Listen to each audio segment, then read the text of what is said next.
Hi, I'm Rabbi Phil Cohen. In June of 2025, I traveled to Israel hoping to meet with rabbis and talk with them about their lives in the rabbinate, mainly in Israel. It goes without saying that I've been deeply interested in Israel for as long as I can remember. Its people, its arguments, its constantly shifting present. But this time, I wanted to listen in a somewhat different way. I wanted to hear the stories of Israeli rabbis, why they chose this calling, what sustains them, what they have learned, and what they hope for specifically in the Israeli context. And I was very lucky. I met with men and women from different denominations, different stages of life, different corners of the country. My plan was to visit them in their homes, to sit across from them and talk face to face. Unfortunately, the week I arrived, Israel entered a 12-day clash with Iran.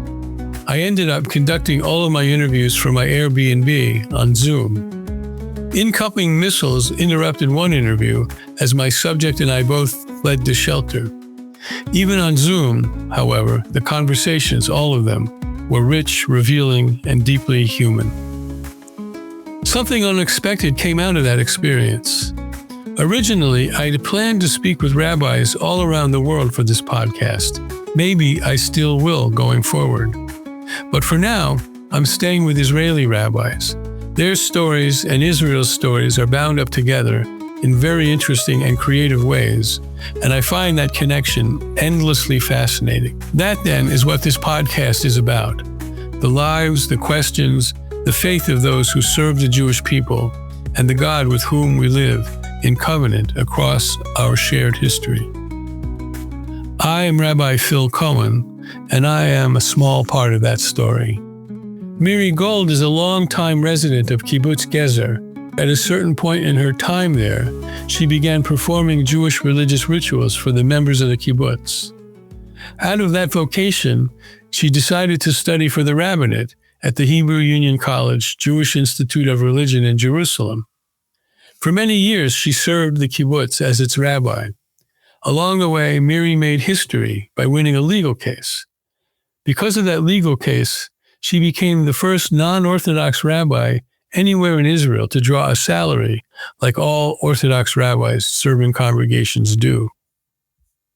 So, to the left on my screen is Rabbi Miri Gold, who lives in Kibbutz Gezer, who I wish I could go to, who visited like everybody else that I've been interviewing in Israel in person, because I always wanted to go to Kibbutz Gezer and somehow never made it, and because she and her husband are famous for some ice cream that I'd heard about independently of her.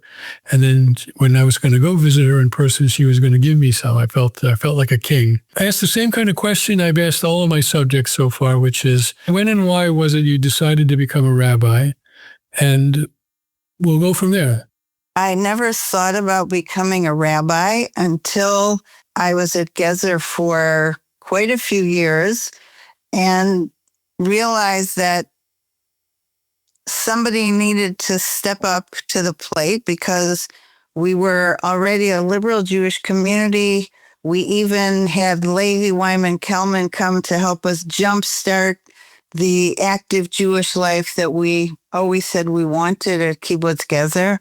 And when he left for greener pastures, perhaps, we just stopped having Kabbalat Shabbat.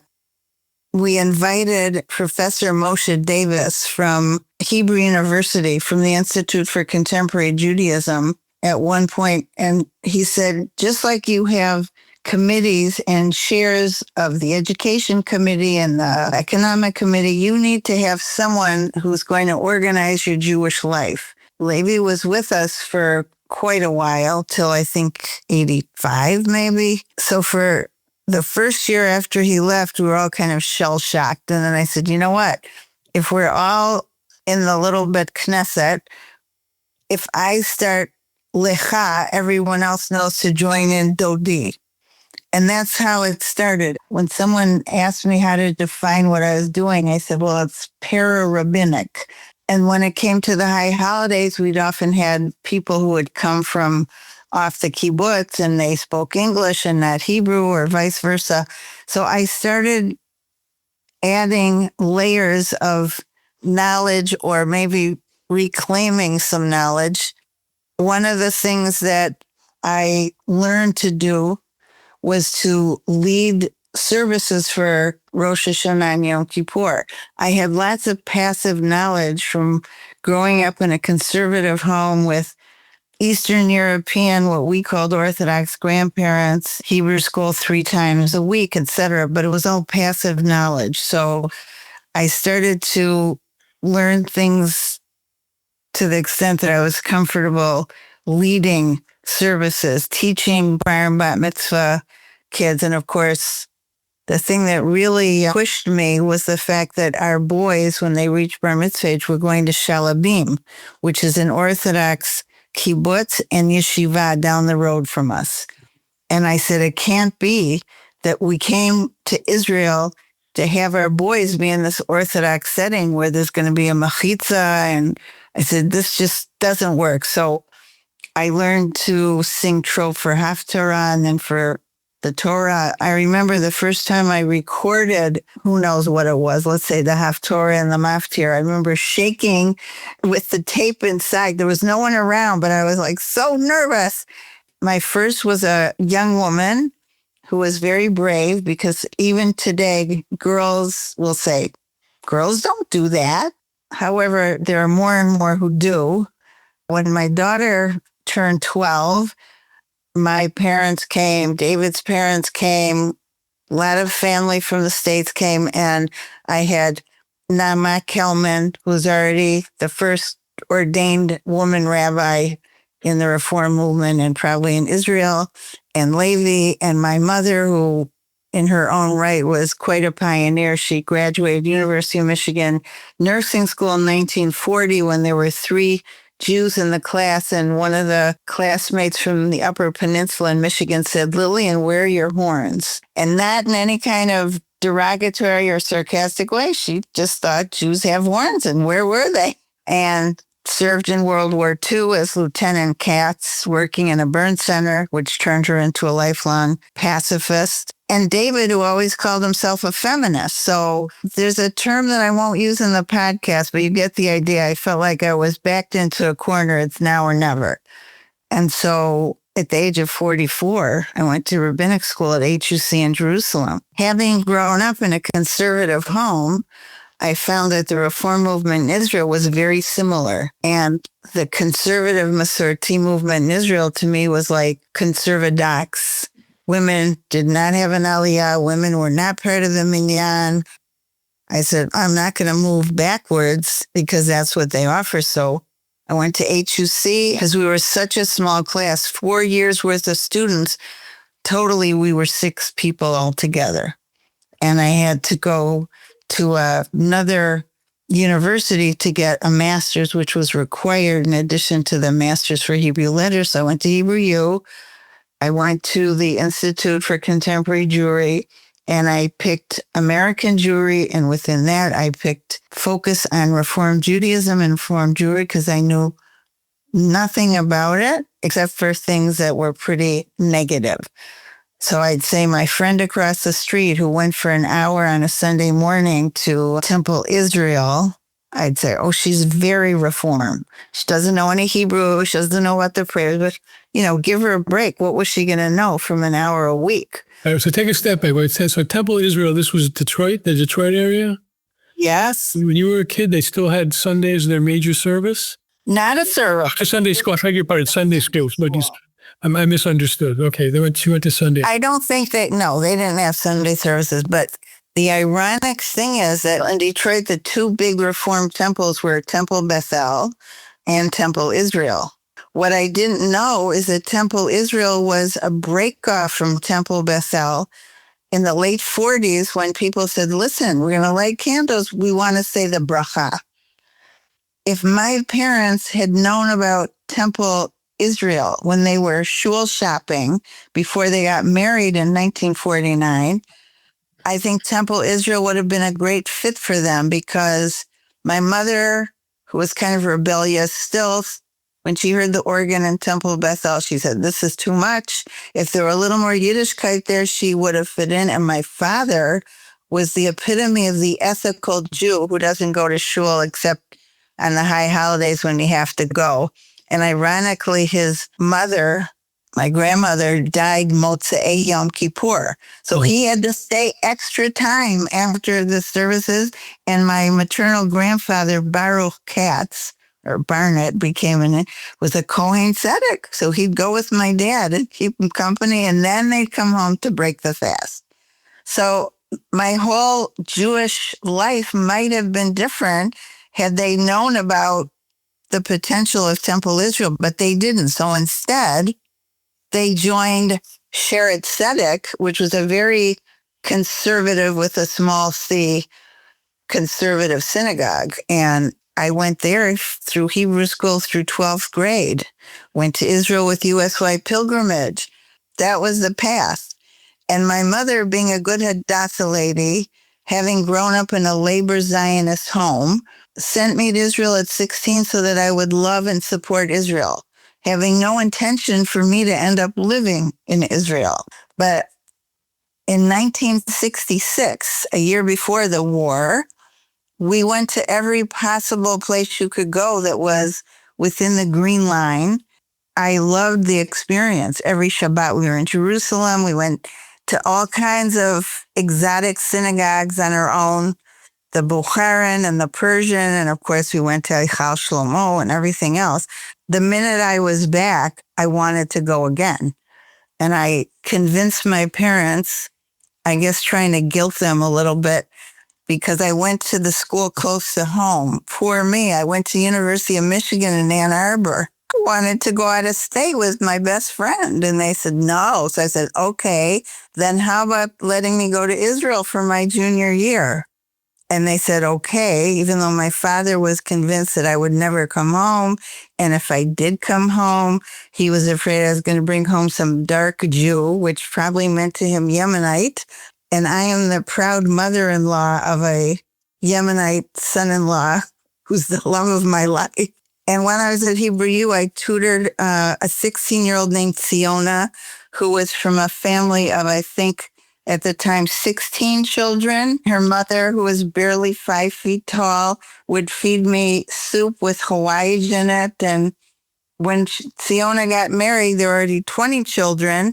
And they kept saying to me, because I was 27, 28, single, they kept saying, Bekarov etzlech, I was old to that. So.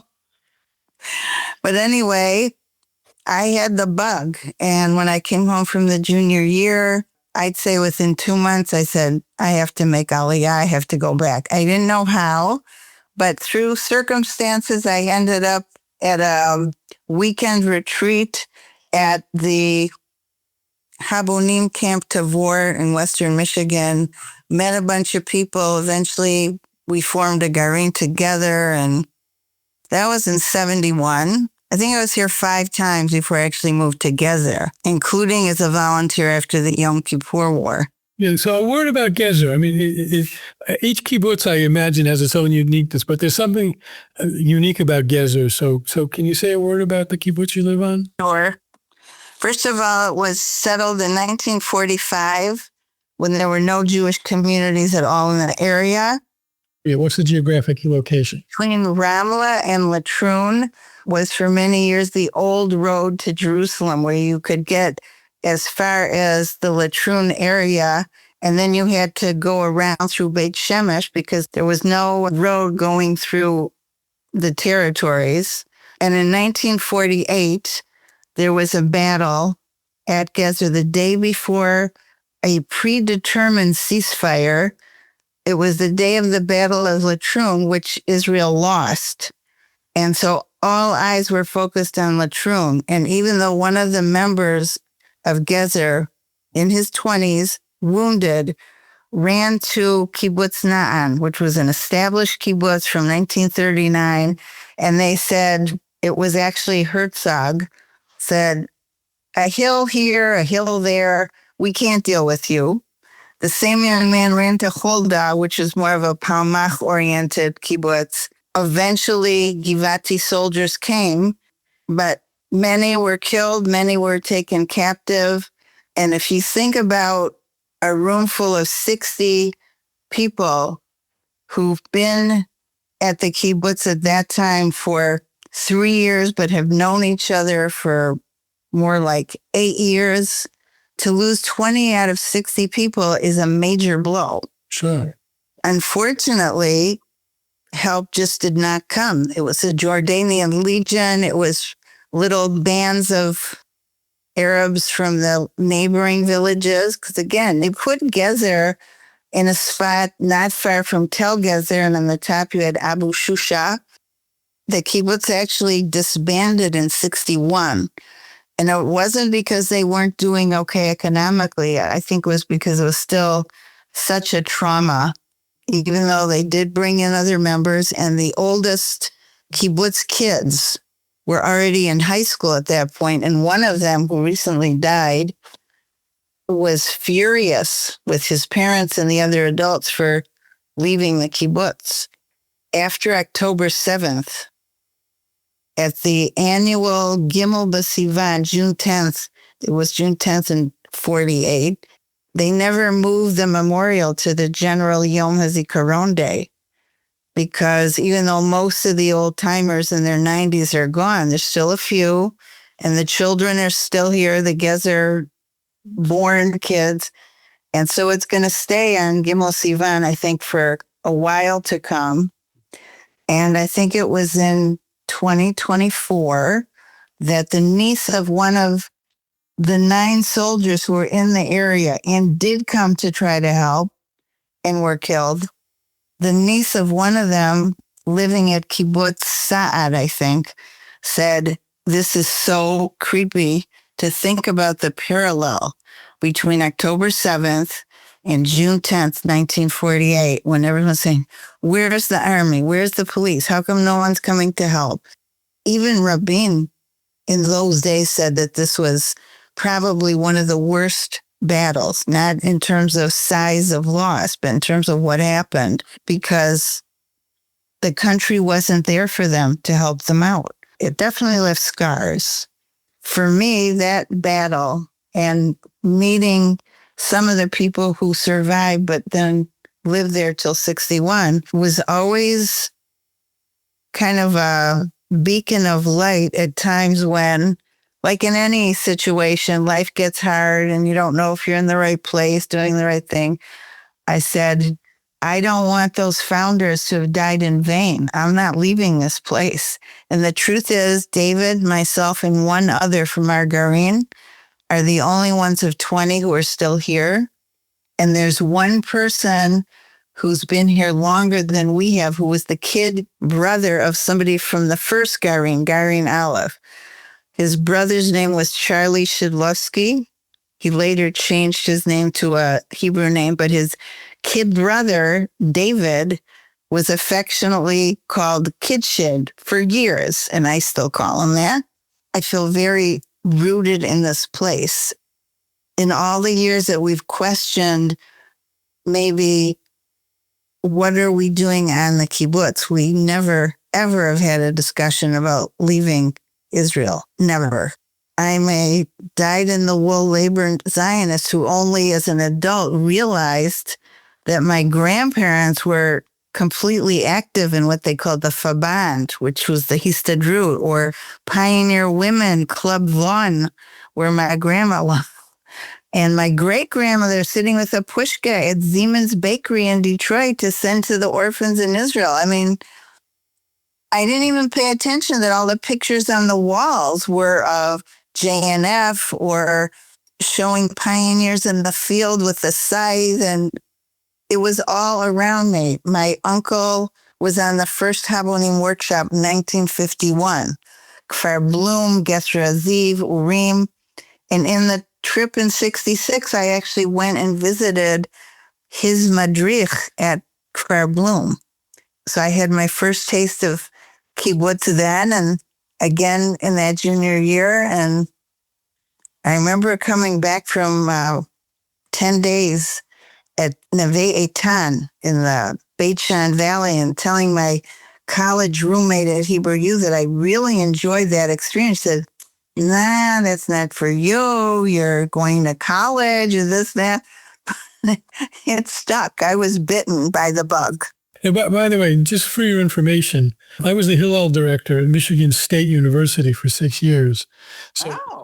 so when you say Siemens Bakery, I know of what you speak, for instance, and Temple Israel and Temple Sinai was that, and the conservative synagogue place, like Shaarei Tzedek. I know all those places. One of my students in my very first semester there said, Siemens Bakery, they make this 7-layer cake and we should have it. So Absolutely. Yeah, so I schlepped into Detroit. I walked into the bakery. I'd never been there before, but it was like every other Jewish bakery I've ever been in. He must have been the owner, but he was old. In the background, he was fetching about this and that, and I walked in and I felt like I'd been there 100 times, though I'd never been there before. What years were you at Michigan State Hillel? Like 94 to 2000, something like that. It was a while ago. I'm sorry I left. I did other things, but those were pretty good years. Of course, I got to know the Detroit Jewish community pretty well because, as one of my presidents said, every one of our students came from the same 4-block area of West Bloomfield. More in Michigan State. It may have expanded its reach because it's gotten sort of a better reputation lately, but it was always University of Michigan versus Michigan State. Michigan State was always kind of number 2, whereas Michigan had to limit, if I recall correctly, they had to limit the number of out-of-state students, but it was a very large number because they've got a lot of money. Michigan State students were almost all, not all from the Detroit area, but they were almost all from Michigan State, definitely. And there too, I had at least one student tell me about a roommate or somebody on their hall from the Upper Peninsula who, the way he put it, it didn't sound particularly anti-Semitic from the kid, but they wanted the Gentile roommate wanted to know where the horns were because they just assumed that they were there, and I wasn't meant as anti-Semitism. I think. Yeah, well, think of that 1940 to 1990s, the same thing. Yeah, originally though it was. But okay, let's get back to Hebrew Union College and your master's in Reform Judaism and Hebrew Year. Maybe a reflection for a moment on the education, rabbinic education. But really, what I want to focus on after we chat about that a little bit is how your smicha, your ordination, impacted Jewish life at Gezer. And in particular, your particular rabbinate and its historic importance in the development of non-Orthodox rabbinate in Israel. But a reflection on the education. There were 6 of you in the whole school. What was the education like? What did you focus on? What was good? Well, it was very interesting because in some ways it was like a one-room classroom. We had a Talmud class, and here you had we were a 4-year school. So you had first through fourth in the same class, and it wasn't going from A to Z. It's wherever you happened to start, you started, which really didn't matter. My only problem was that I didn't have a bachelor's degree in Intro to Talmud.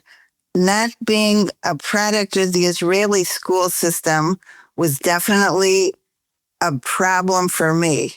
My Hebrew was decent, but not that decent to delve into Talmudic studies. I didn't really know that much about it. And so I actually took the initiative to audit a class with David Weisberg, I think, Zichrono Livracha, who came every year to teach a semester to the American students and maybe one class to the Israelis. And he said, so I took Mishnah with him because I didn't know anything about Mishnah. We're talking Gemara. I didn't know. And he said, whatever you learn is good. Because I was saying, I don't know this and I don't know that. And I was trying to take a biblical grammar class at the same time. And I was already in my 40s and it didn't sink in. That one sentence from him made such a difference because all of a sudden I had a picture of a 1,000-piece puzzle, which I to this day love to work on. And I said to myself, you don't start in one corner and go kind of monolithically through. You do a little here, a little there, and then the picture comes together. And it calmed me down. I'll never forget him saying that. And it just made all the difference in the world. So school was not easy for me, but because I had 3 children, the youngest was 5 maybe when I started, I think being on the kibbutz allowed me to really do it just technically, because my husband David was busy morning to night with his project of Pinat Shorashim that he started. It was a Jewish educational program that started out for American kids and then ended up being for families and then Israeli kids. So if the theme there was, what's the place of Israel in your life as Jews, wherever you legitimately live? For the Israeli kids, it's what's the place of Judaism in your life as Jewish Israelis? Because we would point out to them that our close friends in Ramla were Israelis, but they were Greek Orthodox Christians. The fact that there were children's houses open till 4 o'clock and that it was easy to get things to eat and the kids were pretty independent. The youngest one especially knew how to open the fridge, get a yogurt, and find a spoon. His older brother, who today is the most capable person I know, would wait till I got home before he would eat.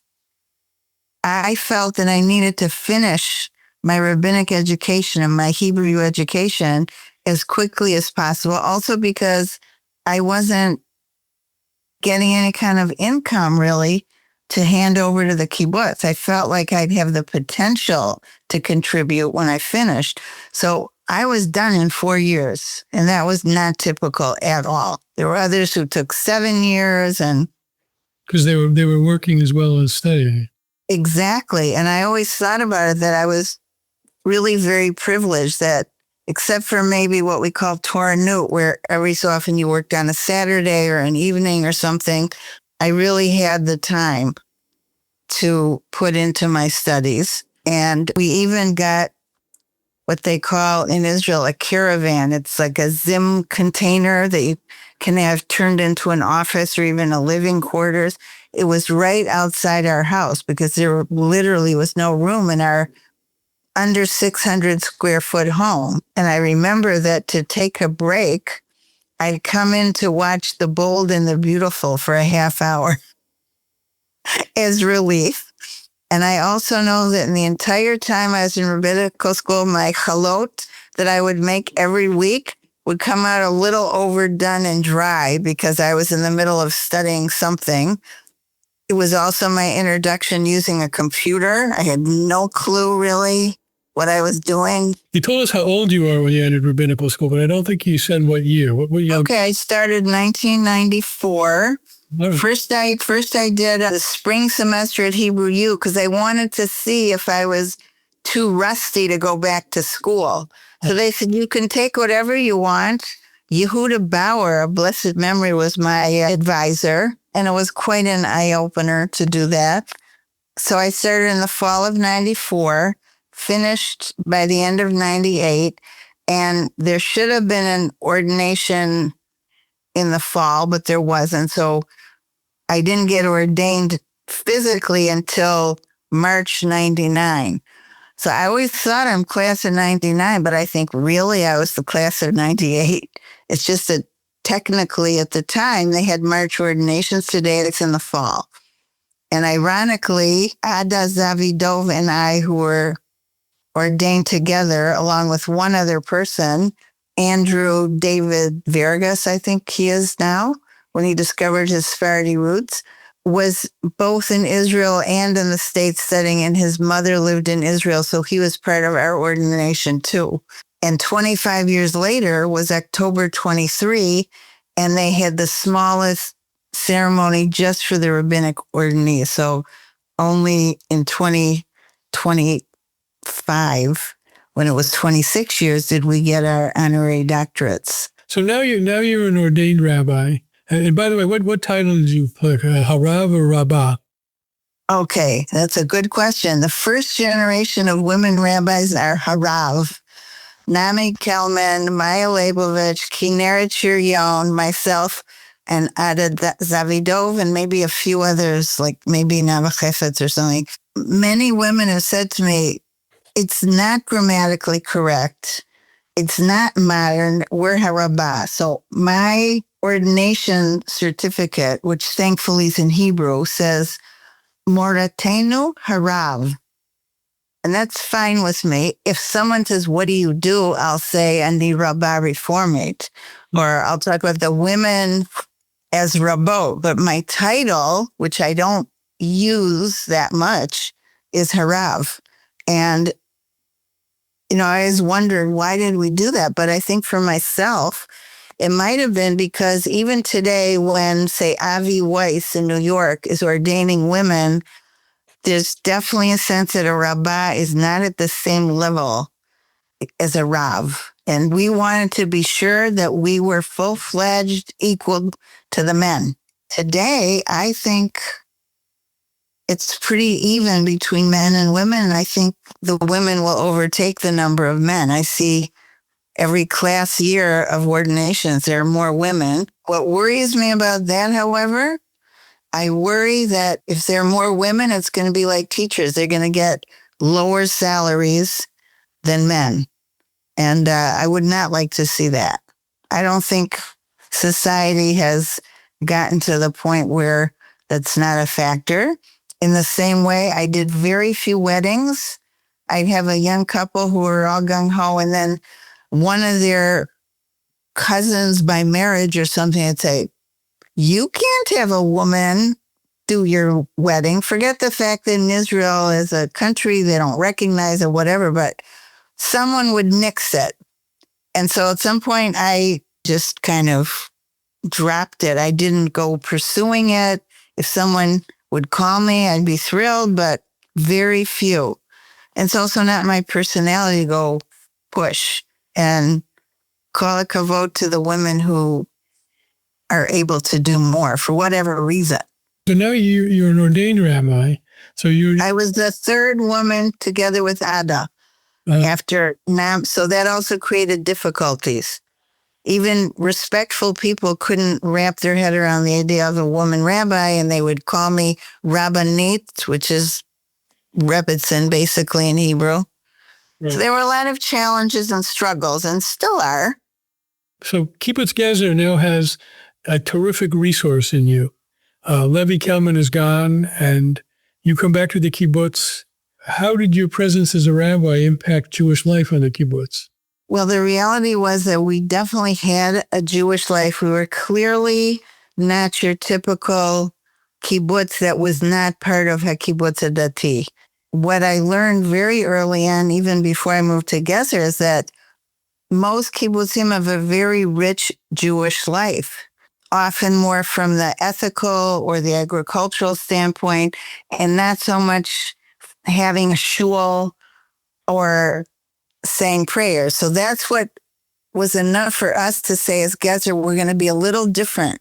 We're going to do Kabbalat Shabbat, and we're going to say the brachot. We're going to use a different Haggadah than the wonderful kibbutz movement Haggadah, which doesn't mention God at all, but it's a lovely, lovely Haggadah that is a resource to this day. So there was the fact that I moved to Gezer was because of that there was a kosher kitchen, that we designated what had been the one-room classroom.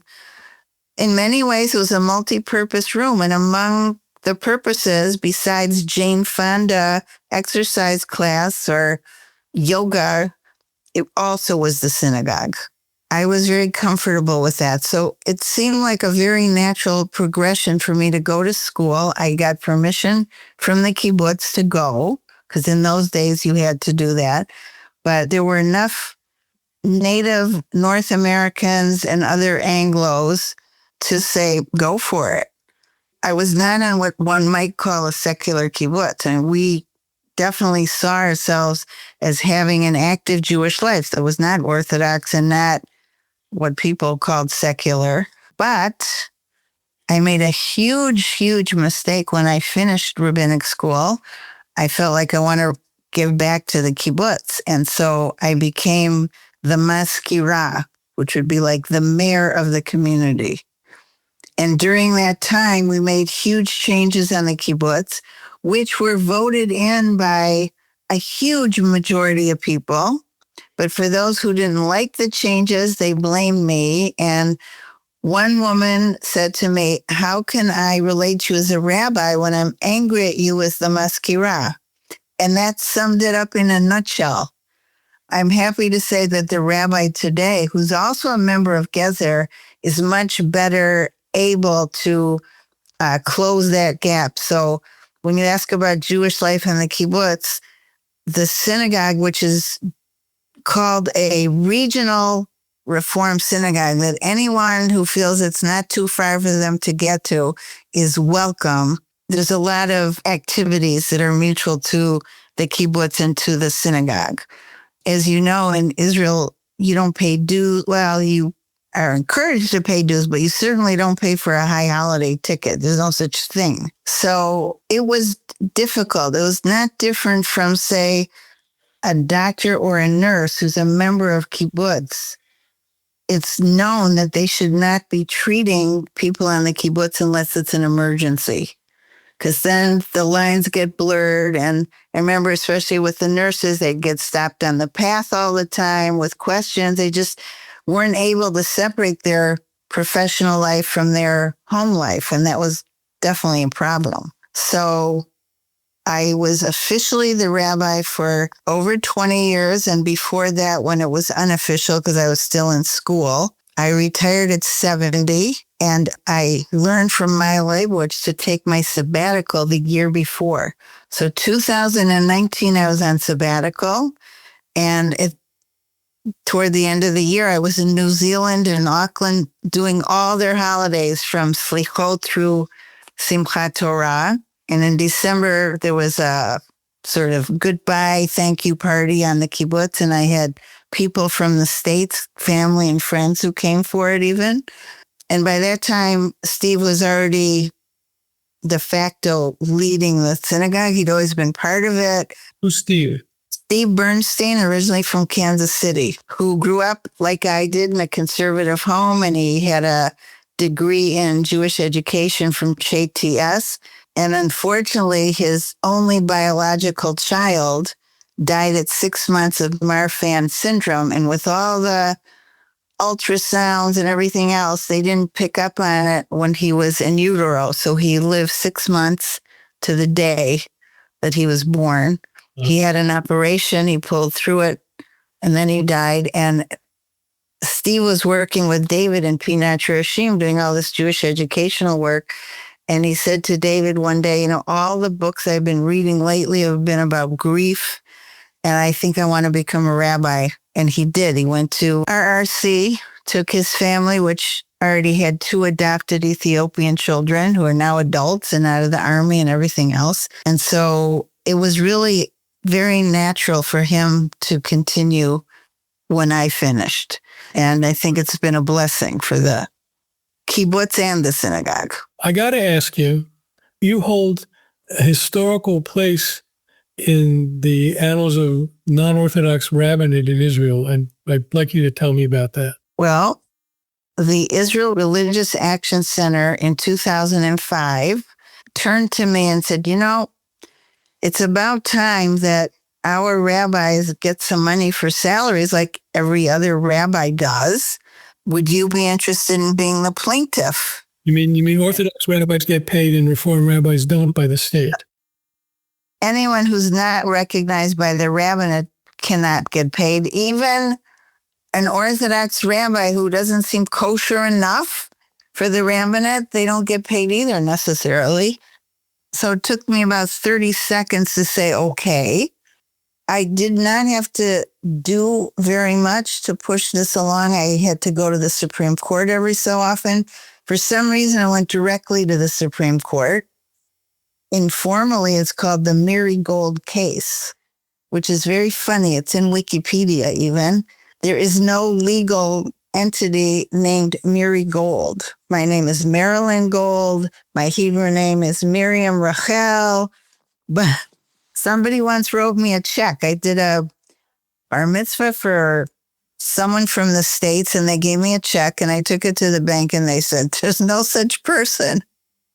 So even though I'm known as Miri, it just was very funny to me that it was the Miri Gold case. So the other job I had, which was not so different from when I was ordained in 99 as the third woman, it was such a weird thing, was having to go through interviews, many of which were very antagonistic. And I also went to the kibbutz to say, I'm not going to do this unless the kibbutz supports me because it's actually connected to the kibbutz as well, where we have the synagogue. And yes, we were already affiliated with the Reform movement for a number of years. 50 voted for and 11 voted against. And I asked one of the members who's had made Aliyah from the Say, said, how come you voted against? And he said, because I would like to see separation of church and state. I would too, actually. But in the meantime, and I think this is what drove Iraq, as long as it's in place that the government does give money for rabbinic salaries, then we should be entitled as well. And they wisely narrowed it down to non-Orthodox rabbis in the periphery, meaning not in cities, but in a regional council such as Gezer. Every single community has a rabbi assigned to it. They may live there already. They may come from Kfar Chabad to go to Carmel Sef. But at Gezer, that didn't ring true. We did have a rabbi who was a very nice man. We had no idea that he was getting a salary to be Gezer's rabbi, but he was also a mohel, and he was a sofer stam, and I don't know, maybe he was also a sheikhet. I don't remember, but lovely man who helped us fix our Torah scroll that was in bad repair. The argument of Iraq was, here you have a community of liberal Jews, and they should have a liberal rabbi. And guess what? There's one living there, and her name, as opposed to his name, is. Now, that was not on purpose, that they picked me because I'm a woman, but it did eliminate a hurdle. I'm certain of that. And we even enlisted the help of the head of our regional council, who was a Romanian immigrant who had no knowledge of Reform Judaism. However, through connections that David had, Kansas City's Jewish community became connected to our region. He went to Kansas City and he saw that there's volunteer Judaism where you have these thriving communities that aren't Orthodox and they're legitimate. And so he actually went to someone in the government and stuck his neck out for us. And he told me many times that it was quite a burden for him because he, al harosh, he wasn't easily accepted in pushing for it, but he did a very important job. So I always mention Peter Weiss as one of the heroes of the story. And it just dragged on because the government really didn't want to deal with it. And they said, we're changing our policy. But then one day, one of the lawyers made a big blooper and said, well, if the rabbinate for the mikvah is no longer available, of course, we'll bring in another one. And I thought, okay, that just shows how out of touch they are with this particular situation. In the meantime, there was another court case that was very important, which was the growing city of Modi'in saw Orthodox synagogues going up left and right. There was a conservative and a reform yozma. That went to the court, and that case was settled positively way before mine was, where the court actually said, whether people like it or not, there are streams of Judaism in Israel, and they are entitled to get money from the government for buildings. Now, certainly not getting money for edifice-type synagogues, but money for a prefab. And guess who the Minister of Housing was at the time? Isaac Herzog. So he made sure it was put into place. Our case was settled in May 2012. It was actually my son's birthday, May 29th. It was not put into effect with money until 2014.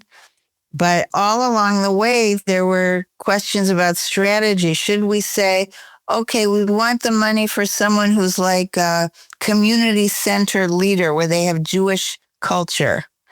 And I did not support that idea. I said, it's a principle. And that is why it took so long, because it went from the Ministry of Justice to end up at the Ministry for Culture and Sport. David thought that was brilliant because our son alone, a future Olympic baseball player for Nivcheret Israel and now assistant pitching coach for the Miami Marlins because he had Tommy John surgery and he couldn't pitch anymore. They thought that was great, that Alon's mother is getting money from Sports Authority in Israel. And that's what happened. And other rabbis, interestingly enough, not just from the Reform and the conservative movement, from the what we call the Israeli rabbinic movement, who are in the periphery, get money. And so there were times I'd walk in a meeting of Maram, which is the Israeli version of CCAR, and they'd kind of bow down to me because of the precedent set. They were getting salaries, which they should. I mean, the reality is that the true hero was the Israel Religious Action Center, and the lawyer on the case was Orly Erez-Lachovsky, who today is the head of Iraq. You know, hats off to them, kol hakavod. They really did an amazing job. And, you know, a lot of it is about education because there's so many people in Israel who still think that Judaism is black and white. Either you're Orthodox or you're nothing. And of course, that's not the reality here. You have people who observe and celebrate Judaism in the way they want, and they're not saying, who cares? They're doing Pesach Seders, and even if they go to a restaurant, there's matzah on the table, but there's shrimp on the menu. I mean, it's a different style. So who am I to criticize that? But there's really a total lack of education. People would say to me, would you let someone smoke in your house on Shabbat? And I'd say no, because no one smokes in my house any day of the week. But all the questions were in the context of Orthodox Judaism. I think what's been amazing is that little by little, more and more Israelis know what Reform Judaism is, send their kids to the preschools, have a wedding or a bar bat mitzvah with a Reform rabbi. And I think everyone today is still in a pioneering mode, but it's becoming more and more common. And if we had 15 Reform synagogues when I was ordained, and then when we joined the movement to today, when there's 55, it's a big leap. Huge. Yeah, totally. Yeah. I'll give you one last open-ended question, although you kind of, your last couple of sentences responded to what I normally ask at the end. I guess I'll ask you about Gezer, because you prognosticate a little bit about the growth of liberal Judaism. In your life, you're an icon. And so when you walk into a Morah meeting, you deserve that they bow down to you. But how's the kibbutz doing? I mean, you indicated the kibbutz has gone through some changes, as the kibbutz movement has in general. Is it still a thriving place? It is a thriving place. And again, because Steve Bernstein is who he is, there's more connection to the regional schools. If I did 20 bar mitzvahs in a year, he's doing over 50. Unfortunately, with some of the changes, we don't have a kibbutz shnat bar mitzvah like we used to have, but maybe someday it'll come back. We have an influx of new people because Gezer's in a great location and some very good people who want to be kibbutz members but have well enough paying jobs that they can join a kibbutz and build a house. Some of them are very interested, others are not. But I think the biggest indication is that even if someone doesn't come to the synagogue, no one thinks it's weird or that it's a bad thing. In fact, we had a young woman who came back from India and was searching, and she ended up in a small Orthodox community near Har Meron. And I think because she was looking to stay at Gezer, she came to our synagogue, but I could tell right away it didn't speak to her. So she brought in a minion of young men one Yom Kippur. Someone in the kibbutz who had grown up in an Iraqi Orthodox or traditional home was trying to get people to come for the minyan. And the maskir at the time, who was not a member of the synagogue and wasn't a shul goer, an American, said, we do not have room at Gezer for both, and you are not welcome, because they were taking away from our small community, and it was very uncomfortable. And I didn't have to do anything. The maskir, the kibbutz, took care of it. It was a very interesting situation because the man who was trying to help find a minyan does not come to our synagogue because it doesn't speak to him. But everybody is live and let live. To me, the biggest evolution that I think is not just the kibbutz as a whole is actually my daughter, who will turn 44 in July. She did not want to have an Aliyah Torah. She did it out of respect for her grandparents, her American grandparents. And I'm thinking to myself, she has all these Jewish values that she doesn't put a label on, but they're there, that it's out of respect for parents and grandparents. She said the same thing. Girls, don't do this except for your friends, your American Olim friends whose daughters say a Kol Neshama have an Aliyah Torah. So she wasn't happy about it. When she went to the army, she would not tell her friends that her mother's a rabbi. And I was on a pre-taped show that was on television before Pesach Seder. Like, I don't know who's watching TV. But one of her army friends called and said, "Isn't that your mother?" And we have different last names. I'm Gold, and she's Leishman like her father. But they probably heard Kibbutz Gezer, and she was watching, called Ellie and said, "Isn't that your mother?" And I, "Yeah, that's my mother." Then years later, with the court case, she wrote on Facebook about how proud she was of her mother. And I thought, see, we made progress. Well, listen, this has been a wonderful conversation. You wanted to stop at 2. We're a little past that, so I'm going to call an end to it. Okay. I just really, really enjoyed getting to know you a little bit. And as I said, next time I'm in Israel, which I hope will be for not too long in the future and be for a longer period of time, with your permission, I'll make my way to Gezer and have some. Absolutely. You're more than welcome. And hopefully we'll still have a freezers full of ice cream for you to taste. Yeah. Okay. Well, call Tuv. And I really appreciate your time. Thanks for listening to the podcast. I hope you enjoyed it, and I invite you to stay tuned for future episodes, as with the help of my guests, I continue to unpack the diverse lives that rabbis lead. Special thanks to Steve Lubetkin of Lubetkin Communications for engineering this episode. You can reach me, Rabbi Phil Cohen, at rabbipodcast@gmail.com. Easy enough to remember. rabbipodcast, one word, @gmail.com. See you next time, and thanks a lot.